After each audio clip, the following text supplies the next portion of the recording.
Media के आप, नाम क्या आपका? हाँ, आप शिव प्रसाद जी हैं। आपके मालिक का क्या नाम है? आपके मालिक का क्या नाम है? क्या नाम है? नाम बताओ, नाम बताओ। राहुल गांधी ने एक रिपोर्टर से यह पूछ लिया कि तुम्हारी जात क्या है और तुम्हारे मालिक की जात क्या है। यह सवाल बिल्कुल सटीक निशाने पर लगा है, पर इस सवाल से मीडिया के जो बड़े बड़े मठाधीश हैं वो बड़े उत्तेजित, आक्रोशित और विचलित नजर आ रहे हैं, टूट पड़े हैं राहुल गांधी पर।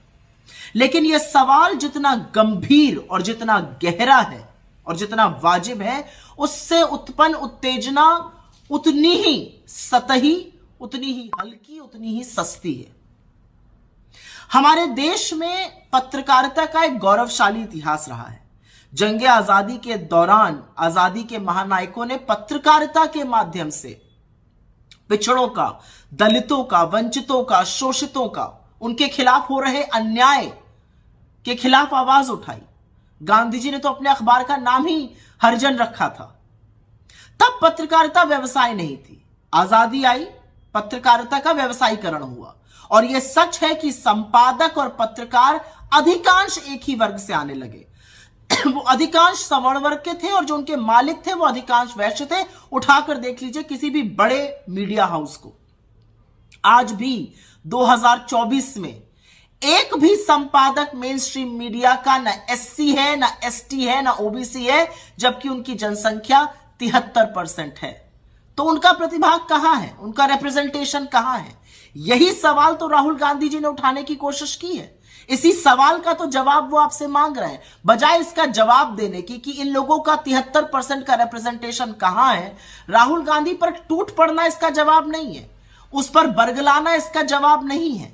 और क्या ये लोग उन लोगों की आवाज बन सकते हैं? क्या ये समझ सकते हैं उनकी पीड़ा? टीवी स्टूडियो में बैठ के ज्ञान देना बहुत आसान है, चले जाइए गांव देहात। आज की तारीख में भी एक ब्राह्मण और ठाकुर को बाबा और बाबू कहा जाता है, और कोई दलित पिछड़े वर्ग का आज भी आपके सामने कुर्सी पर बैठने से अचकचाता है, उसके लिए बेंच लगाई जाती है, अलग बर्तन में खाना दिया जाता है। क्या ये उन दलितों की आवाज बन सकते हैं जो दलित बस्ती तक सीमित है? क्या ये उस दर्द को समझ सकते हैं? टीवी स्टूडियो में चकाचौंध में टाई पहनकर आदिवासियों को वन में रहने की हिदायत देने वाले लोग, उनको कोयला चोर घोषित कर देने वाले लोग, ये बनेंगे शोषितों, दलितों, वंचितों, आदिवासियों, अल्पसंख्यकों की आवाज? नहीं बन सकते हैं। लेकिन असलियत यह है, और यह असलियत बयां करनी जरूरी है, कि राहुल गांधी ने जब मुख्य धारा के मीडिया से सवाल पूछा तो उनकी बेचैनी स्वाभाविक है। पिछले 10 साल से मीडिया जो है वो अपना कर्तव्य भूल चुका है, सवाल नहीं पूछता, उनकी जो विश्वसनीयता है वो शून्य पर है। नाम बताओ उसका। वो ओबीसी है? नहीं। वो दलित है? नहीं। वो आदिवासी है? नहीं। अरबपति है वो। तो राहुल गांधी जी जब धराशायी लोकतंत्र के चौथे स्तंभ के मलबे पर खड़े होकर दहाड़ते हैं कि तुम्हारे इस पूरे मायाजाल में आम जन की आवाज कहां है, तो यह बेचैनी स्वाभाविक है। यह बेचैनी स्वाभाविक है, और एक डर भी है।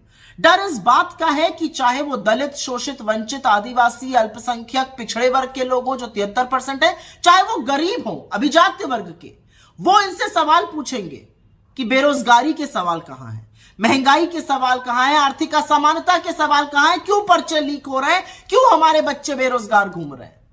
इनको डर है कि अगर उन्होंने अपने मुद्दों पर वैकल्पिक मीडिया को ढूंढ लिया तो इनके प्रचार प्रसार का क्या होगा, इनके कारोबार का क्या होगा।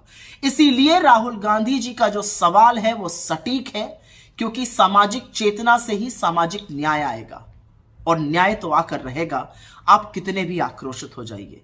लेकिन उस झूठे आक्रोश, उस झूठी उत्तेजना, उस टेबल पटकने में एक सवाल का जवाब देते जाइएगा। आपकी टीम में कितने दलित, कितने पिछड़े और कितने आदिवासी हैं?